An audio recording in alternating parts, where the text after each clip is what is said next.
And check. Let's get the little buffer out.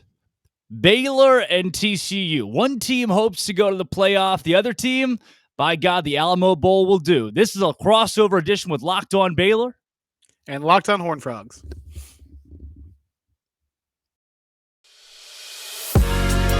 You are Locked On Baylor, your daily podcast on the Baylor Bears, part of the Locked On Podcast Network, your team every day. Game week between the Baylor Bears and the TCU Horned Frogs. Thank you for making Locked On Baylor or Locked On Horned Frogs your first listen every single day, whichever respective fan base you're coming from. I'm Drake Toll from Locked On Baylor alongside Steven Simcox, Locked On Horned Frogs. And Steven, this game, I refuse to call it the rivalry. That's too much for me, way too clunky, but still a rivalry game, 61-58. And the dominance of, I think TCU's won 4 out of 5 or something. There have been waves upon waves of up and down roller coasters in this rivalry, and that's what's so beautiful about it. But this Saturday, you get what should be a lopsided game, but instead TCU is only favored by 2. Steven, what does Las Vegas know? Well, I mean, I think it's just that every TCU game has been a dogfight. I mean, they haven't really pulled away from anybody in Big 12 play since Oklahoma in their kind of conference opener. They've won some games by double digits, but even like the Tech win, they were trailing going into the fourth quarter. West Virginia, like the Mountaineers had the ball down 3 in the fourth quarter and had a chance to go tie it or take the lead. So I feel like they're just sort of looking at that. I expect Baylor to bounce back this week after a really bad performance against K-State. I would just think Dave Aranda and the staff have too much pride in the players. I mean, it's a good program. They're not going to lay down and just let TCU roll them over. So I think that's a big part of it. I mean, this has been a wonky series too. Like the roles are reversed a little bit. Lately, it's usually been TCU kind of coming in looking wounded and not necessarily having a ton to play for, and Baylor is the team that is maybe playing for a Big 12 championship berth or playing for a college football playoff berth, and the Frogs may be able to play spoiler. So I'm curious to see like what that role reversal does for the effort and intensity, because I don't know why. I just think TCU is maybe taking this game a little more personally the last 6 or 7 years. Yeah. It could be that 61-58 loss. Like maybe that was what spurred them on. I know Gary, that bothered him a lot, Coach P. So I'm not sure how that translates to Sonny Dykes, but I just feel like it's the combination of rivalry game on the road and a TCU team that is 10-0, but hasn't really blown the doors off anybody in Big 12 play so far. Steven, to introduce this TCU team to Baylor fans out there, I, in the preseason, thought this team would be a bottom feeder in the Big 12. I was not alone in that assessment amongst media members across the Big 12. They expected TCU to be middle of the pack, if not bottom of the pack, under Sonny Dykes in year 1. Instead, they are now 10-0 and are on the cusp of vying for a college football playoff. Why? Where did this come from? What makes TCU such a dangerous team, and how did Sonny Dykes flip this roster so quickly? Well, I undersold them too. I thought they'd go 7-5, so I had them maybe a little higher than most people did, but I didn't see this coming. And honestly, when he got hired, I was a little underwhelmed because I just thought, like, okay, this is the guy that it seemed like the moment that they parted ways with Gary Patterson, that was the name that everybody mentioned. And it did make a ton of sense. He was in the Metroplex. He's an offensive coach. They were kind of trying to change their identity, get some more excitement around the team. And I felt like, okay, this is a dude who could probably get you to bowl eligibility pretty quickly. I'm not really sure what his ceiling is after that. The thing that surprised me most about him, and I don't know if it's, the players he's inherited or just something that I missed while he was at SMU, this is a physical football team. Like, I think they're actually best at running the ball between the tackles with Kendre Miller and Amari DiMercato. That's not what I would have predicted at all before the season. And I feel like it's just the coaching staff kind of playing in to the cards they've been dealt. They just look more intense, and they've been a good second half team. Like, they seem to lean on people. I think they kind of let their offensive line do the work during the game. And then in the fourth quarter, it really pays off. So that's been something that I didn't expect. And I don't know, they're just tough-minded. I mean, I hate to speak in cliches, but they do have the ability to take a punch and get back up. They were down by 18 against K-State. They're down by 17 against Oklahoma State at home, and they found ways to win.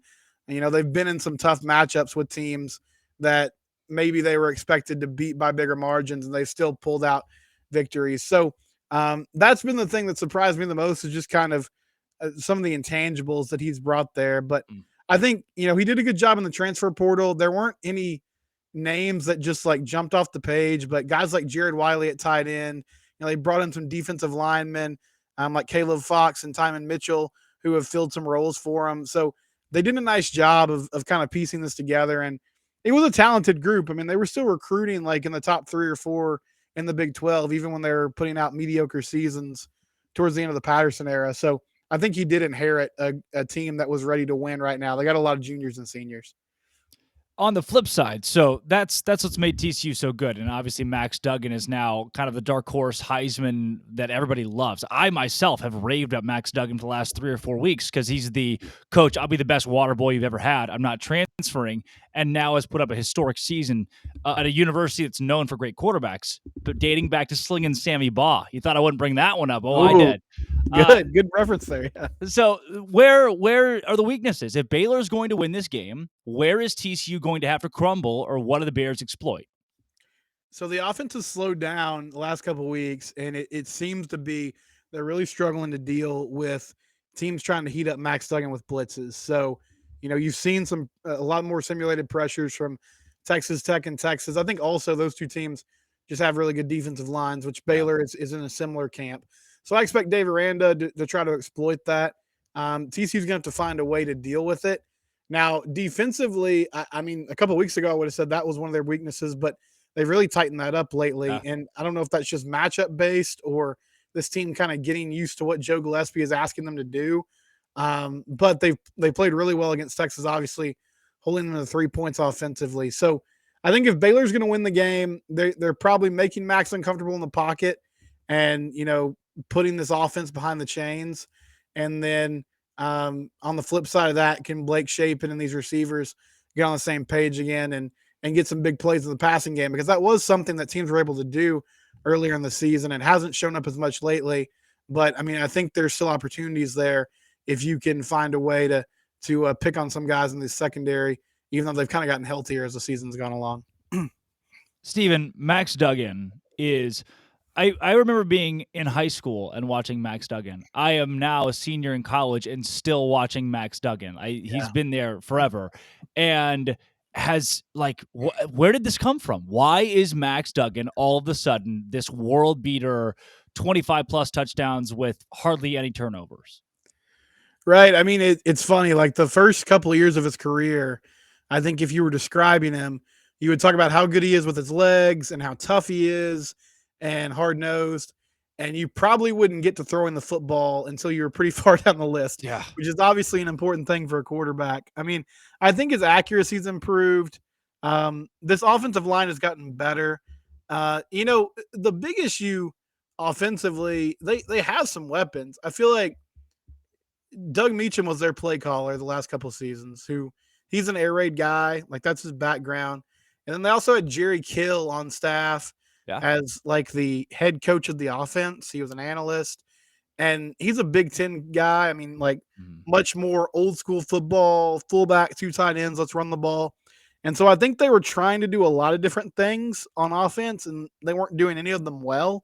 And so now they have a pretty clear identity. I mean, they're going to take shots down the field. They're going to use their speed on the edge with bubble screens and jet sweeps, and then run the ball with their running backs. And so that's helped him a ton. But I think the biggest difference is probably the way he's taking care of the ball. I mean, as you said, only 2 interceptions. He had it was unlucky, but he botched the handoff with Kendre Miller against Texas, tried to dive on the ball. Texas ended up having a scoop and score, but he hasn't turned the ball over this season. That's been a big part of their success. And they finally found a way to kind of maximize guys like Quentin Johnston and Darius Davis and Tay Barber, some of these players they've had on the roster for a while.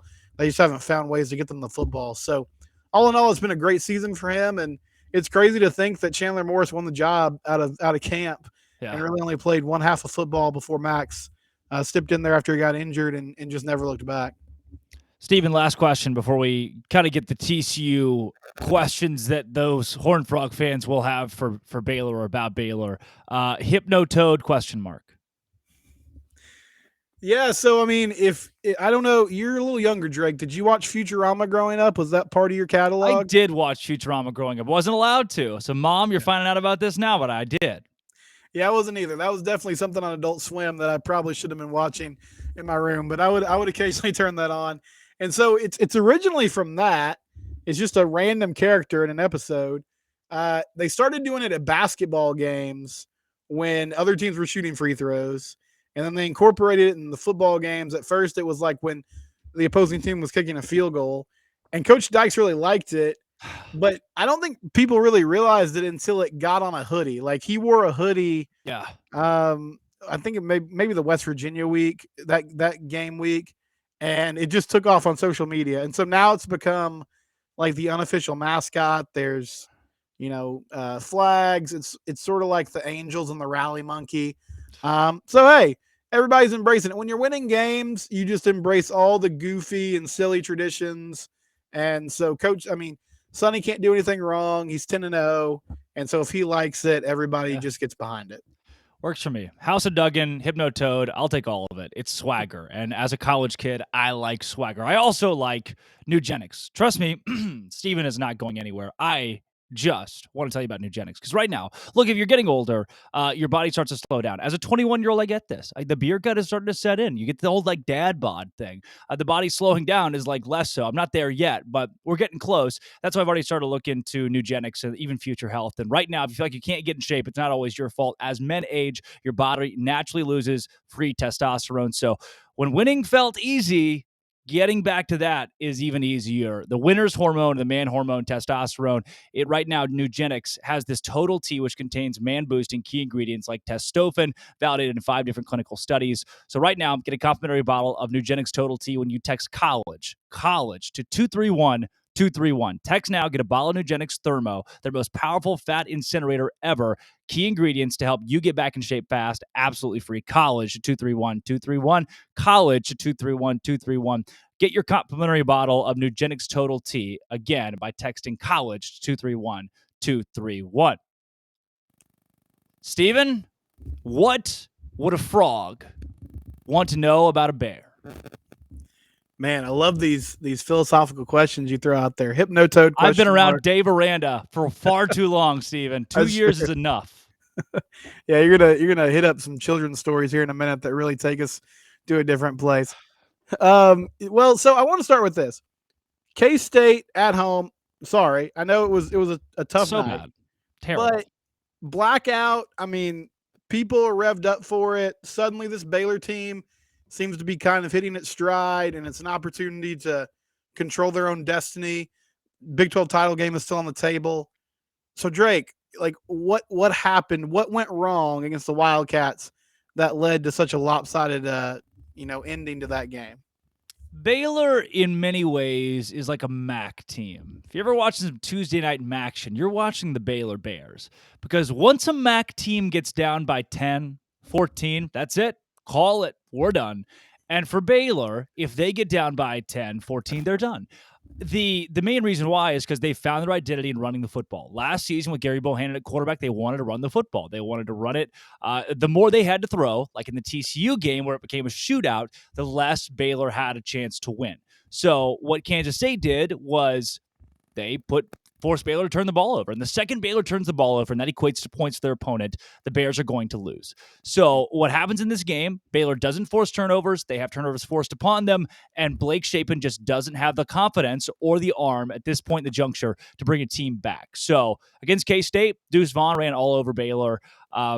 Will Howard comes into the ball game instead of Adrian Martinez, kind of what you saw for TCU, where the Frogs are ready for the running quarterback, and then Will Howard comes in and just starts throwing dimes all across the field.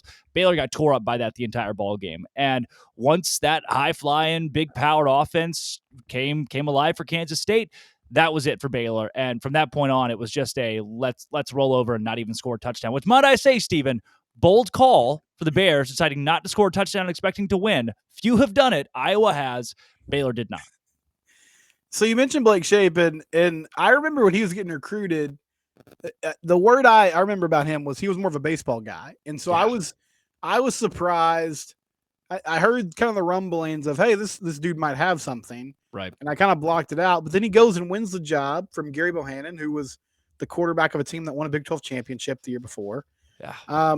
Is the ups and downs just as simple as a guy who's going through some first year, hills and valleys, or what's your confidence level at the moment with Blake Shapen as he, closes out this regular season the last couple of games of the year? Steven, my confidence is like a 2 out of 10, and that's because Blake's confidence is a 2 out of 10. That's the issue. A lot of times for these quarterbacks, it becomes a game of, your first couple games were really good because opposing teams didn't know what they were getting. They had not scouted you. So Oklahoma State in the Big 12 championship, they had film on him, but not enough to be able to stop him effectively. And now you get into this season, and there are big-time Big 12 coaches who have a ton of film on Blake Shapen, and they've exploited that. He's got a young wide receiver group too. So for Shapen over the course of this year, it's just like a big roller coaster. He'll throw for 345. He did against Oklahoma State, and Baylor lost. He'll throw for 145, and Baylor will win. They just need him to be the best quarterback in America at handing the ball off. If he can do that, Baylor's going to be in a good place to win any ball game. And so I don't have a lot of confidence in him, but I'll say this too. The most popular quarterback in America, unless you have a Heisman caliber quarterback, is the backup. In every university, the backup is the guy. Just put him in and we'll start winning games. And that's what it was with Gary Bohannon, Charlie Brewer. You remember Jacob Zeno, Charlie Brewer, Gary Bohannon, and Blake Shapen, and now Blake Shapen and Kyron Drones. And so this running back room is really talented. I mean, I think a lot of people thought Squirrel Williams would be the guy, and Richard Reese has come in and sort of supplanted him, but they still use Squirrel. They'll use Quaylen Jones from time to time. On Richard Reese, one, I guess, is he the biggest surprise, like the biggest kind of pleasant surprise on the roster for the Baylor team? And then is he healthy, Blake? I know that is he healthy, Drake? I know they've kind of scaled back his workload a little bit. Is that just them trying to save him, or what's going on there? Yeah, you had a freshman that had carried the ball almost 70 times in 2 weeks. And against Oklahoma with Squirrel Williams back and healthy and Quaylen Jones also taking some carries, they thought they could temper the workload of Richard Reese, which worked out well. The Bears ended up winning that game. We were talking about how Reese was like 90 yards away from beating out Lake Seastrung for the greatest freshman running back in Baylor history as far as yardage and touchdowns go. And he just kind of stopped the last 2 weeks. They have certainly taken away some of the carries from him and given them to Squirrel Williams, but I don't believe it's a true injury. He's had the flu the last couple weeks, and that has plagued him, which has been there. But, I mean, you saw the kid from LSU this week, I forget his name already, who had the flu and went off. I mean, there are flu guys. I don't think that's what's really hampering Richard Reese. They're scaling back his carries a bit, and against Kansas State, again, Baylor got in a point where they threw the ball 38 times. They don't want to do that. And that took away carries from Richard Reese, which ultimately really hurt the team. So great running back, really solid. But the last 2 weeks, Baylor has struggled to get him going. Defensively, Dave Aranda, Ron Roberts, that's what they do. That was a huge part of their success last year. I know they lost a lot of guys to the NFL. How would you assess the defense in 2022? And are some of the struggles just as simple as having some youth in the secondary, or kind of what's been the tail of their season? Yeah, it's weird that we're talking about Baylor's defensive struggles when this was supposed to be the unit coming in. I want to give those guys a break in that we didn't truly factor in the loss of Jaron McVay and JT Woods and Jalen Petrie and Terrell Bernard, what that would do to this team, because it's certainly taken a huge toll on the defense. But still, you had Dylan Doyle and Matt Jones, and Siaki Ika was the world beater, and Garmin Randolph and Jackson Player transfers. They're big names all across the defense. Christian Morgan too. And they've just been kind of disappointing. The biggest reason why they can't get off the field on third down against Oklahoma, again, a win. OU is 10 for 15 on third downs. That's not good. That's not good at all if you're the defense. So the fact that teams are converting so well on third and fourth down against Baylor is the true issue right now. They are great on first and second down, but the second it gets to third down, Max Duggan will likely run all over this D, which has been disappointing because this was supposed to be a world-beating unit, maybe the best in the Big 12. So I follow you on Twitter, and your handle's right there at Drake's Teats Hole. If any of our Frog fans, if you didn't know that TCU lost to Northwestern State in basketball earlier this week, Drake will remind you. He'll gladly kind of kneel you a little bit. That's good. That's good for the rivalry.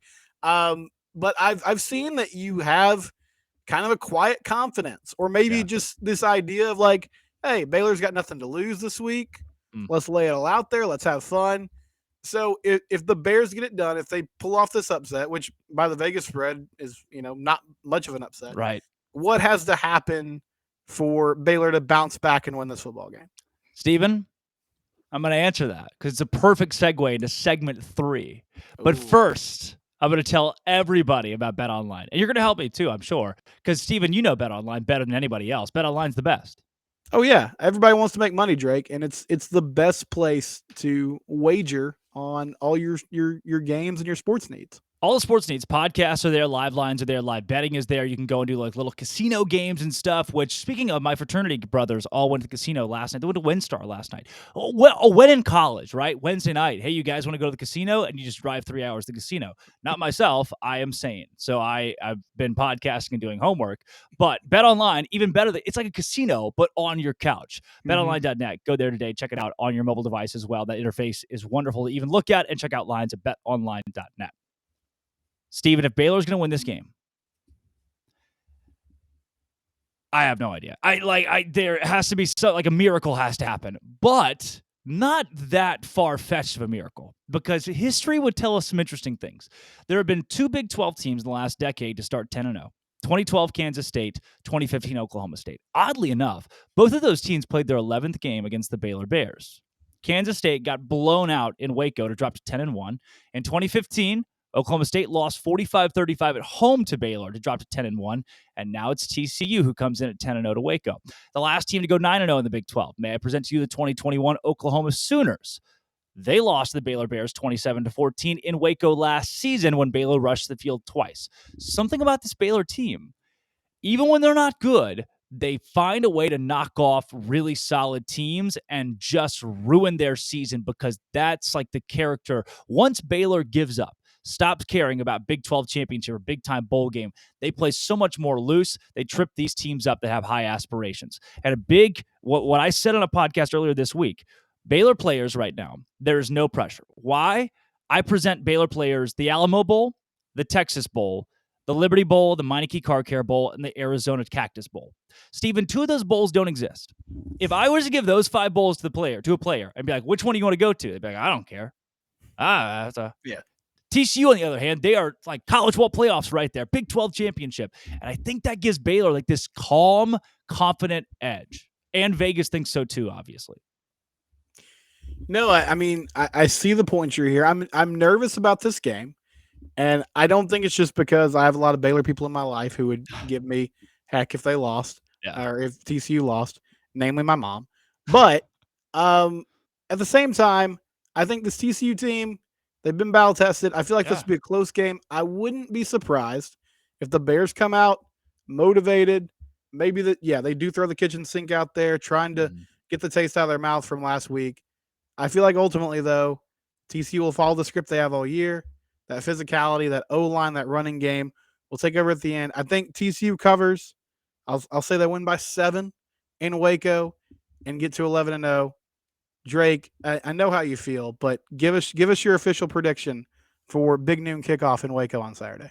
I have 3 predictions. I don't usually do the 3 prediction things. I get this like a cop-out. But number 1 prediction, and I think this is probably the most reasonable, I really do. Baylor goes up 17-3, 17-7. And you're thinking, holy crap, this is it. Armageddon, it's going to happen. Baylor loses 34-17. That it just feels like TCU's that team that rises to the occasion when they have to at the end of the game. Maybe they give Baylor a good first half and then just romp them in the second half. I think that's the way this probably will go. The other prediction is that just wild. Baylor wins it 31-28.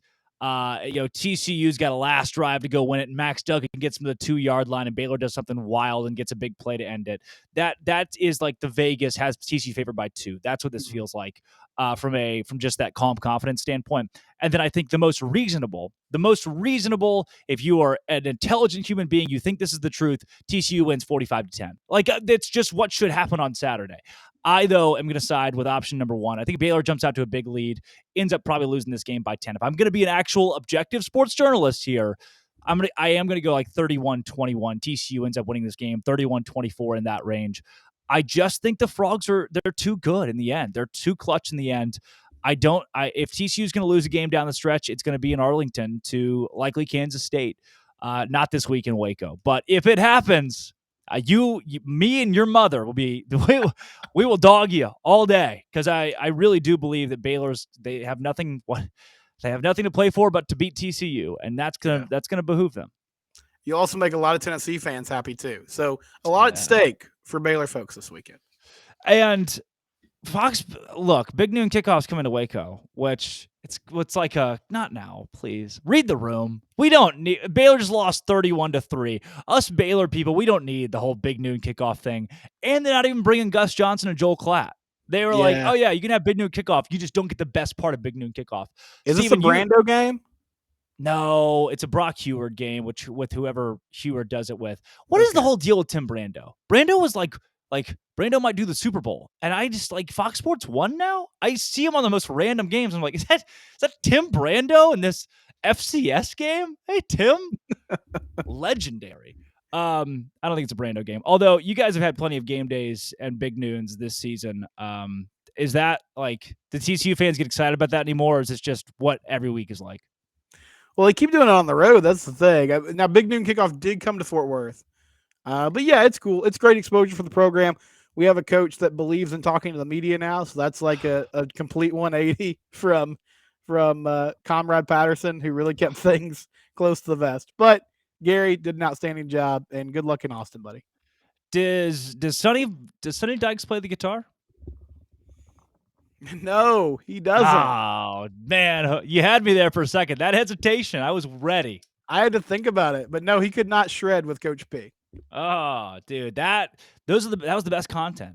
We've got a TCU Baylor week this year, and I'm just waiting to post funny videos and things, and they're all Gary Patterson. I don't know what to do. I have just been arrested by the fact that Sonny Dykes is a cool man. Why TCU had to hire a cool person, it hurts me. My girlfriend goes to TCU, by the way, so this week's a lot for me. Oh, look at that. Yeah. Well, yeah. Love conquers all. Love conquers all, including the revivalry. It's terrible. It's terrible. Baylor keeps pushing it. It's just bad. Steven, anything else before we wrap this thing up? I know we gave our predictions and kind of gave the rundown of these two teams. Anything that Baylor fans need to know or TCU fans alike? No, you can find the show at Locked On Horned Frogs. So subscribe to YouTube channel, subscribe to Locked On Baylor on YouTube, and yeah, let's have fun. I'll be there in Waco Saturday. So if anybody sees me, feel free to give me a hard time or say hello, buy me a Dr. Pepper float, whatever you want to do. Boom. At Simcox Steven on Twitter or at Drake C. Toll on Twitter. And I should say, go to both of them and follow both of them and the Locked On Baylor and Locked On Horned Frogs podcasts. Thank you for making our shows your first listen every single day, respectively, whether you're a TCU or a Baylor fan. And this has been a crossover edition of Locked On Baylor and Locked On Horned Frogs.